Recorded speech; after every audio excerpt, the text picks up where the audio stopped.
Deuxième cas de la fusion des composés définis ou du changement d'état des corps purs. Donc, on rencontre des composés définis dans le cadre de ce type de diagramme par exemple. Ici dans votre cours c'était, je ne me souviens plus, calcium et je ne sais plus quel était l'autre, peu importe. Vous avez ici cette verticale à 0,43 qui est caractéristique du composé défini. Et je vous rappelle que la fusion du composé défini intervient en ce point qui est ici et que je vais placer, qui se place ici. La fusion du composé défini se fait là. La particularité de la fusion du composé défini, je vous le rappelle, c'est qu'il est à 43% par exemple ici de calcium, mais que lorsqu'ils fond, le liquide a exactement la même composition, 43%. Donc je m'intéresse à la fusion du composé défini et je pratique le calcul du degré de liberté. Donc je m'intéresse au nombre de paramètres, T et P. J'ai un système binaire, c'est-à-dire que j'ai une fraction molaire en calcium dans la phase solide, une fraction molaire en, je crois que c'était du magnésium dans la phase solide, et j'ai une fraction molaire de calcium dans la phase liquide, et une fraction molaire de magnésium dans la phase liquide. Dans ces conditions 1, 2, 3, 4, 5, 6, j'ai N est égal à 6. Maintenant, je m'intéresse aux relations qui peuvent exister. Je commence par les fractions molaires.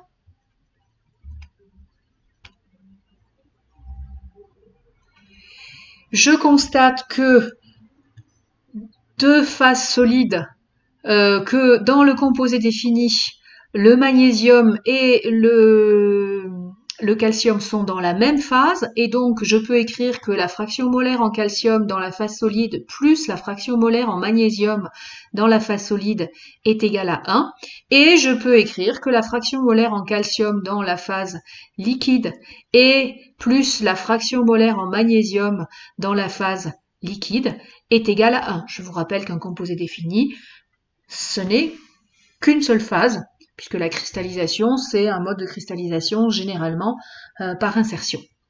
Donc dans ces conditions, j'ai deux relations de fractions molaires. Maintenant, je vais m'intéresser à l'équilibre, et l'équilibre se traduit par l'égalité des potentiels chimiques.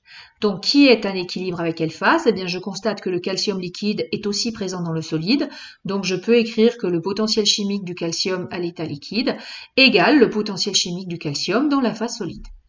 Si je développais ça en fonction des fractions molaires, j'aurais bien une relation entre fractions molaires et température. J'ai aussi que le potentiel chimique du magnésium dans la phase solide égale le potentiel chimique du magnésium dans la phase liquide.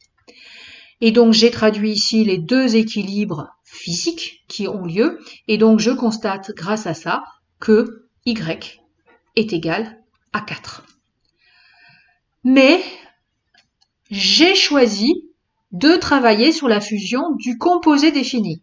Donc, ici, je suis dans le cas d'un choix particulier.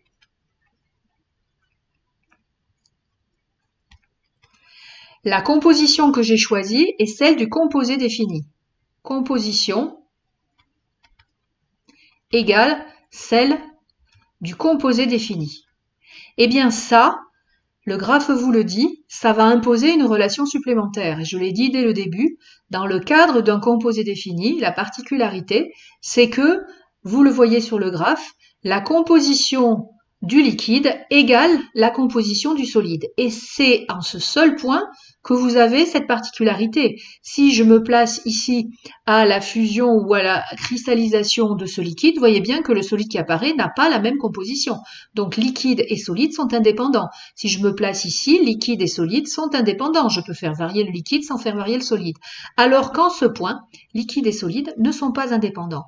Et donc dans ces conditions, je dois rajouter une remarque, c'est que la fraction molaire du calcium dans la phase solide égale la fraction molaire du calcium dans la phase liquide.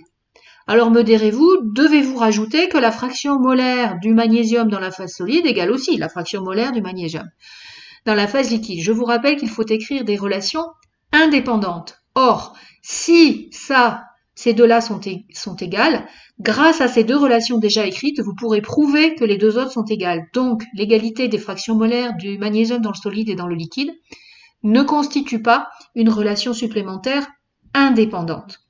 Et donc là, vous avez une constante K qui, en raison de cette écriture-là, à cause de ce choix de composition de départ, va faire que vous aurez une relation supplémentaire. Deuxième choix, vous savez que tous ces diagrammes sont tracés à pression fixée. Donc la pression a été choisie, P définie, en avance. Alors en général c'est un bar, hein. Donc, grâce à ces deux choix de réalisation expérimentale, je peux dire que K est égal à 2. Et dans ces conditions, je peux calculer un nombre de degrés de liberté qui vaut 6 moins 4, ça c'est la variance, moins 2, et donc je trouve bien, elle est égale à 0. Vous remarquerez la clé indispensable pour trouver cette valeur de variance est égale à 0, qui est ça, dont vous devez vous souvenir. Vous devez utiliser l'égalité des compositions de la phase liquide et de la phase solide à l'équilibre de fusion d'un composé défini. C'est le choix particulier de la concentration de départ du mélange qui vous impose ce phénomène.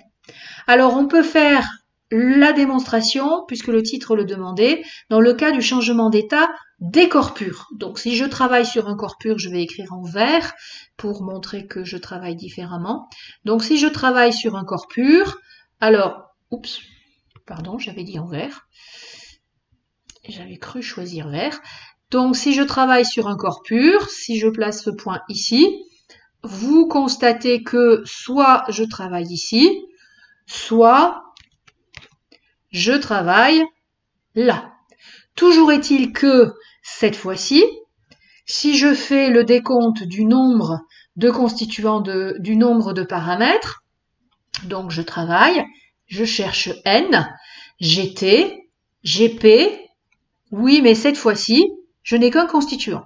Ce constituant, c'est A, il est dans la phase liquide, ou, alors pardon, c'est le calcium par exemple, c'est le calcium, il est dans la phase liquide, ou il est dans la phase solide, puisque je suis en train d'étudier sa fusion. Et donc, du coup, le nombre n n'est plus égal qu'à 4.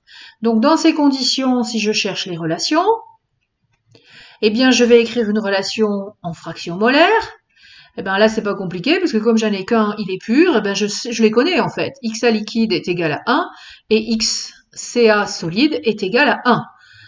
Donc, pour les fractions molaires, c'est simple. Et puis, pour l'équilibre, j'utilise l'outil mu.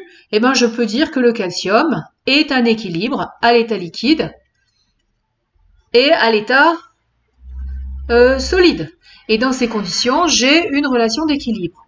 Conséquence, je trouve ici Y qui est égal à 1, 2, 3 relations. Donc, Y égale à 3, je trouve V qui est égal à 1. Mais la pression est fixée.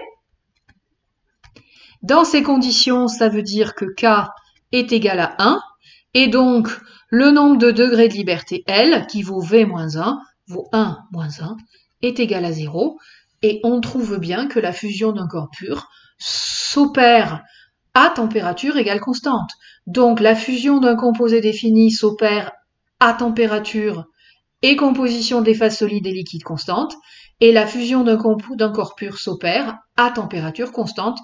Nul n'est besoin de préciser que la composition est constante. Donc, fusion d'un composé défini à T et fraction molaire constante,